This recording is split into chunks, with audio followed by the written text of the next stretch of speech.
show that the given matrix has complex eigenvalues, find the eigenvectors of the matrix. So here's the given matrix, and you ask to to show that this matrix has complex eigenvalues. So to find the eigenvalues, first you need to find A minus lambda I. What is lambda I? Lambda I is lambda times the base matrix, which is this. Then you take this matrix, let's call this A, matrix A. Then you take this matrix, subtract this matrix, that gives you this matrix, okay? That's very simple, very straightforward. Alright, after that you need to find the determinant of A minus lambda I. Okay, so you have 2 minus lambda times 2 minus lambda times 2 minus lambda minus 4 times 1, okay, minus negative 1 times 5 minus 2 minus lambda minus 4 times 0, which is 0, and then plus 0. Alright, after that you simplify it all the way down here, okay?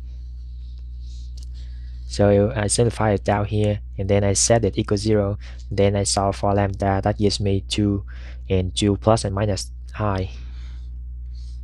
Okay, so I already showed that this has complex eigenvalues which are 2 plus I and 2 minus I. Now you also asked to find the eigenvectors corresponding to these eigenvalues. So for the first case, when I equal to the actual number, plug this into this matrix, that gives you this matrix, and then you augment it with 0. Alright, and then now over here you make this becomes 1, make this become 1. How? Multiply the whole row by negative 1. Okay, that gives you 1. Okay, for this one, to make this becomes 1, divide the whole row by negative by 5. 5 divided by 5, 1. 0 divided by 5, 0. 4 divided by 5, 4 over 5, 0. Okay, now for this row, to make this become 0, add the first row and the third row together. Okay, so that gives you a 0 row. Now you can see that you have k1 equals negative 4 over 5 k3, and k2 equals 0. K3 is everything else, not everything else, but it's anything, because it's the dependent variable. So if I choose k3 equals 1, then that gives me k1 equals negative 4 over 5. Then my eigenvector for it is negative 4 over 5, 0, 1. You can choose k3 equals 5 to get rid of fraction, and that gives you k1 equals negative 4. It doesn't matter, okay? Now let me circle this one to indicate that here's the eigenvector for this eigenvalue. Now for this one, the next eigenvalue is 2 plus I. So plug this into this matrix. That gives you a new matrix, which is this matrix. Okay, and then you augment it with 0.